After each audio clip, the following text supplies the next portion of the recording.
Wow, what a beautiful evening. I'm KP. And I'm Josh.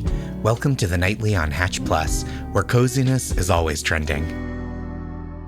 KP, it's so nice to see you. It is so nice to see and hear you, Josh. How have you been? I've been well. I've been really just kind of cozying up. I know that's sort of trite to say on a cozy podcast like this, but I really have been getting my home maximalized for coziness before the hibernation season. I got a sound bar for my TV. Nice. That'll kind of create a nice movie watching experience. I think I mounted my TV. Whoa. The next thing is curtains. I really need to get some curtains that will help. My wife recently got some, off the rack blackout curtains, and I wake up in the morning and I'm like, is it 4 a.m.? Is it 10 a.m.? I do not know. That's what I feel.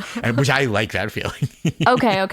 I think I've heard this and I've felt this. I one year lived in like a basement apartment and I missed 60% of my college classes. It was just, I could not figure out what time it was. I may have said this to you before on the podcast, but I knew a guy in college who blacked out his windows, painted his whole room black. You did. Yeah. I did tell you.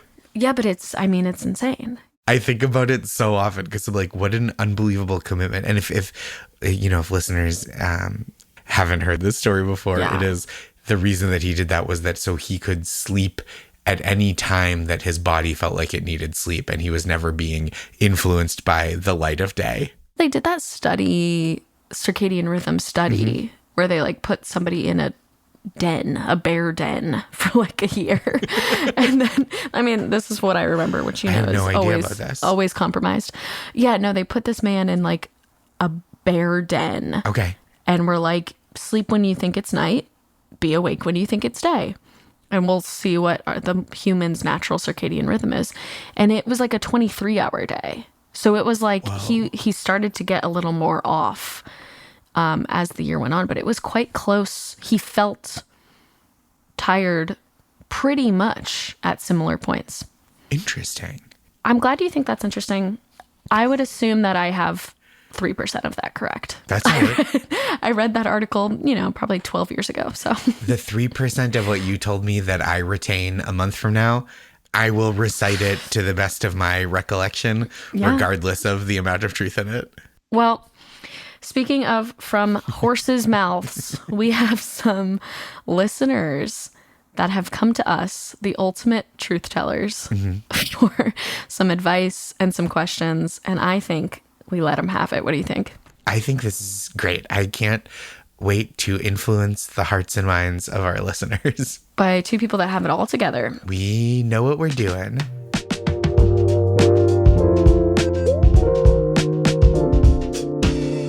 I'll get into our first one here. This is from a lovely listener. And a reminder, by the way, to anyone listening, you could submit your questions to thenightly@hatch.co. That's right. This one's from Melissa, and she says, "Hi, the Nightly crew. I have a question. I recently had my first baby. Congratulations. Mazel tov, yeah. And it's making me think a lot about holiday traditions. We have a chance to create our family traditions around the holidays, but I don't even know where to start. What are some of your favorite family traditions you had growing up? Or what are some you would like to start?" This is a good question. Really a gorgeous question. I love that. You're clearly an amazing parent already thinking of what adorable little traditions that your little one is going to have. I love that. Mm-hmm.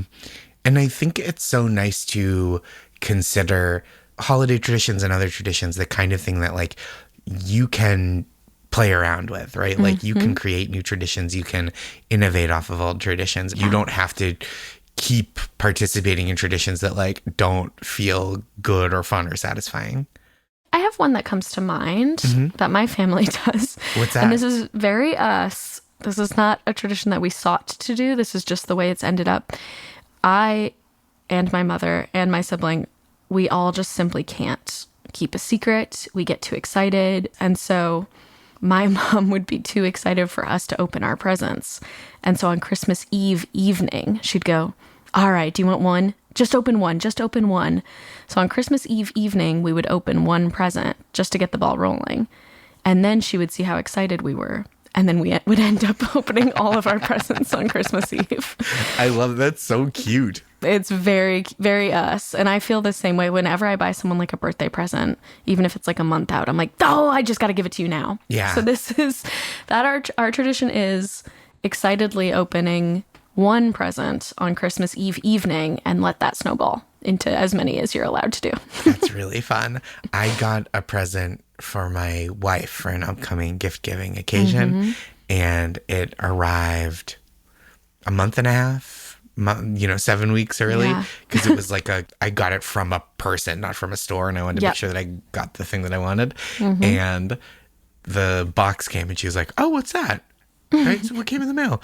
And I was like, nothing. Put that down. Nothing at all. Yep, don't worry about it. It's nothing. No. Which is like so funny that it's just like, and we don't have a big enough apartment where there's like great hiding places. Yes. So it's just kind of sitting tucked away in a corner. And it's like, nope, not yet. But I want to just give it to her now and then get another present for the occasion. That's always the thing. When you give too early, then it's like, well, I have to still get you something. So you end up buying double. But that's for sure. Isn't gift giving the reason for the season? I like giving gifts. So I do. That's fine. The one more tradition that as an adult, this is going to be long because your baby's still fresh out the oven. But when they are an adult, the tradition that I have that I really like is we now only do one present per person. Oh, that's nice. And we're a small family, so this works. But I am like, we can't be doing... It's too much stress. We don't need the stress. So it is just everyone buys, like my sibling will buy, go to our farmer's market, get 3 cans or little mason jars of seeds or whatever, and then just get one for me, one for my mom. We're done. That's so nice. And I like the anti-stress holiday. That's what we currently have. I love that. We recently simplified that as well because my mom, who is so sweet and kind, she got a lot of joy around 8 gifts for 8 nights of Hanukkah in my family. Yep. And which I thought was so thoughtful and so lovely. However, usually I would be taking the train to visit from New York City up to Massachusetts. Sure. And so I only had so much physical capacity to like carry gifts home. And so like the kind of thing that like if I was driving or even if I just lived closer, you'd go, oh, that's so nice that you went to all this trouble to like have all these different thoughts so there would be items, one for each night. It is a little impractical. And so we've consolidated a little bit and it just makes things logistically easier. I mean, holidays are not synonymous with logistical ease. Yes. So if there's ways to just ease it on up, that's great. We do in New York kind of a who's around Christmas Eve, the way people do like a Friendsgiving. Yeah, yep. And I think like that is such a lovely thing too, to go like, oh, this is an evening that maybe people grew up with certain traditions, but we can, if those are not practical, maybe people live far from their family or whatever. It's like so nice to celebrate even when we're not celebrating in the traditional way. Absolutely. That's a great one. I have another that comes to mind, which is I think my mom used to do it that she would get me and my sibling one ornament as one of our gifts. It's like, oh, each year, this is your ornament of the year. And it gets added to the tree. And that's very cute because the tree just gets nice and full. And you look back at the interests that you might have had. Like, my mom will get a guitar for my sibling if that year they really enjoyed playing guitar. So it's like you get to look back kind of on the interests that you might have had. That's a cute tradition. I would even go, this is kind of me. Maybe I'll do this someday is I love thrifting and you can get some really fun vintage ornaments quite easy. Oh, yeah. And that could be a fun, like, because they're just so interesting.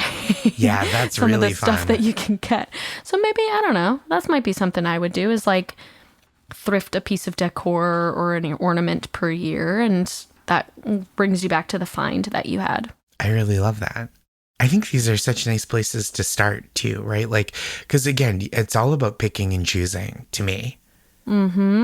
Obviously sometimes you'll have family members who go, well, this is really important to me. And then you compromise on that. But when you're setting the stage and setting the tone, you can kind of do it however you want. Yeah. And I'll tell you one thing I won't be doing. I'm so sorry. I can't be doing the elf guy. Oh, the elf on the shelf? He will not be making his way into my home.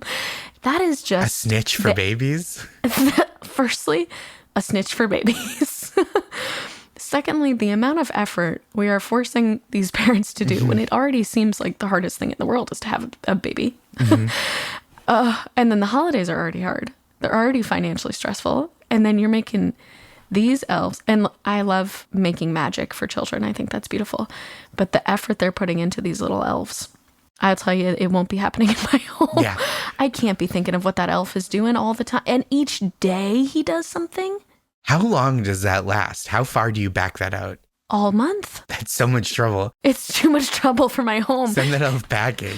And then you have to clean your own mess you made. Like there's ones where it's like you dip his little feet in flour and then there's little flour footprints all over your house. Oh, yeah. I've seen that. And I think it sets a precedent. My mom, 1 year for Easter, did like a crazy scavenger Easter egg hunt with like clues, like escape room style. And then it set a precedent that, unfortunately, every Easter up until this one, I'd say, we're like, are you going to do that again? It's too hard. It's too hard. So I can't set the elf on the shelf precedent that he's a mischief maker every day. Yeah, that's too much. I applaud your abstention from elf on the shelf participation. Yes. We must know ourselves. We must. Well, Melissa, I hope that was helpful. And we look forward right back if you have implemented any of these traditions successfully. I would love to hear from you. Yeah.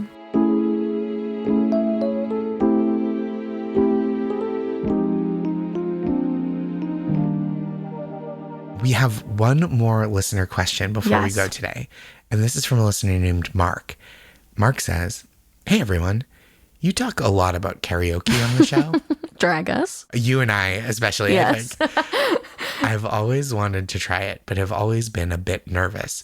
What are some certified bangers that are easy beginner karaoke songs? Gorgeous question. Love it. It really depends on the person, but I think we can serve up some beginner ones. What comes to mind for you? So stuff that you can practice at home and that you can feel comfortable singing is like ultimately going to be the best if what you're concerned with is giving a good performance. But I would suggest finding a song that you love and that you have a hunch that your friends, if you're doing it like with a private room or a party of people, or you just have the vibe of the room you're in, that you think everyone knows well, and then kind of open it up to the room for participation, right? So like something nostalgic often helps, right? Instead of like, oh, like I love this new Sabrina Carpenter song, but maybe not everybody is on that wave yet. But if you're like, oh, this song, like Mr. Brightside by The Killers is like one that just like people know and will be excited to join in for the chorus. That's my big thing. Is like do something where people will feel moved to assist. Absolutely. Especially, a similar one came to my mind where All the Small Things came to my mind where it was like, and you can get away. If you're like, oh, I haven't sung in public, you're probably going to want to do a song that's got like a low range, a small range, a talkier song. I think Mr. Brightside, that's not a crazy range if I remember. I don't think so. All the Small Things, quite a talky range. And truly people are really going to sing that chorus. The nostalgia is kind of essential for a beginner. And you want to make sure you're not niching out too hard, maybe into your personal music taste. But I mean, if you can really sing it, I've seen people do a song I've never heard of in karaoke, and I'm sat. I'm listening. Yeah. I'm Googling, I'm like looking at the lyrics, Googling, what is this song? Yes. And I've definitely done some where afterwards, my friends are like, I've never heard that song even one day in my life. Wow. And I go, oh, okay. I did some Panic at the Disco that I thought were top performers, and people were like, we don't know that band like you know that band. Interesting. And that's okay. They weren't wearing fingerless gloves in high school, and that's okay. Everyone has their thing. Yeah, some people's gloves have fingers. News to me. So you're going to want to hit them with some stuff that they may have already gotten to. They may have already sung. And I think listening through in advance is really helpful because a lot of people make the kind of common mistake of like, oh, this is a big song that everybody knows. Like so many times you see someone try to sing Don't Stop Believin' by Journey because they're like, oh, this is kind of a cheesy song everybody knows. And then it gets to the end and you're like, oh, they don't have the vocal range for this. I would also say beginner song, try and do 3 minutes and under. Keep it tight. Yeah. Keep it short. Keep it familiar. Look for help. Look for the helpers. Look for the helpers. That's how Mr. Rogers suggests you start picking a karaoke song. Yes, look to the helpers. I also think, karaoke hosts are often just so fun and kind. They'll often tell you what usually are the top hits. Like, oh, yeah. Because I have put some in sometimes, and the karaoke host has said, we already heard that song tonight, so I'm going to suggest another one. And I go, oh, that's good intel. So they'll usually be like, oh, yeah, everybody sings these ones. And go on in. If you're a beginner, get the ones that everybody likes. It also helps to like do a little skim if there's like language that you aren't comfortable using or people would feel uncomfortable with you using. Yes. That is an occasional hiccup with choices. And sometimes people assume that they know a song very well, and what they mean is they know the chorus to that song. Absolutely. No, there's been tons where I go, oh, well, this is one of the songs I sing in the car all the time. Yep.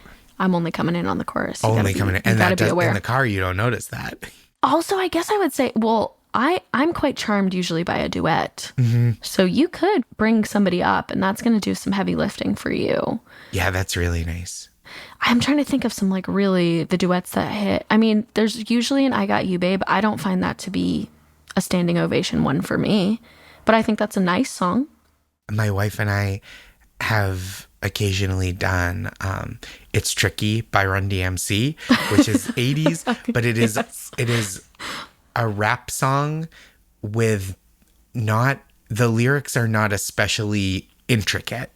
So if that's your vibe, then that's one that it's like fun to toss back and forth. A Backstreet Boy, you could switch off on the verses. I Want It That Way is probably going to do just fine. Great karaoke song. Yeah, I think that audiences are enjoying still hearing that song. So you can bring somebody up and switch on the verses, especially if it's like a boy band one. A Spice Girls one is probably always going to be just fine. Yeah. These nostalgia ones will hit. But then, yeah, once you get in the beginners with the songs that'll hit, but you can choose some that are really of your personality. My friend really does Weird Al every time. And that's so funny. That's what he's doing. He's going to have to do that or the B-52s. And that's his personality. Yep. And I think it's good to let that shine, you know? It is, yes. But for your first time, it's nice to do something that you feel really comfortable and you think will put the room at ease as well. Yeah. My friend does a Linkin Park. Wait, no. What's the one that's like, oh yeah, Rollin', Rollin', Rollin'? Oh, Limp Bizkit. Limp Bizkit. Sure. And if you've got the cojones for that one, it really brings the house down, and I love watching her do it. That's really Now jump fun. in, now jump out. Something like hands that. up, hands down. That one really works, and I have a good time listening to that. There is also this kind of genre of like songs that aren't great songs but are great karaoke songs. Yes, charisma, movement, personality. Yes, totally. And just like, oh, like a sense of like, I remember this, where if you were in a Walgreens and it came on the speakers, you'd be like, oh, but like someone deciding to sing it and really investing in their performance is delightful. Yeah, you got a full send if you can too. This is now, this song is overdone at karaoke, but I do find that with my movement, maybe it's still charming, is Torn, Natalie Imbruglia is one of the top. Oh, sure. But I do, every time they say lying naked on the floor, I am on the floor. And, there's sort of a sing-along aspect, a move-along dance with it that can work. Because she's describing stuff, and I'm doing it. Yeah. I'm not lying naked, per se, but I am lying on the floor. Yeah, I think that's lying floor. That's 2 out of 3. And as Milo said, 2 out of 3 ain't bad. Yes. Well, Mark, I look forward. I definitely want to hear back. And if people have, again, write in with your favorite karaoke songs, beginner level at first, of course, for this, to satisfy this curiosity. But absolutely, I can't wait. I think I'm turning in. I'm going to have the song in my heart for the rest of the night, and I'm going to go to bed right now. You know, I think that's a great idea. I'm getting pretty sleepy too. Good night, Josh. Good night.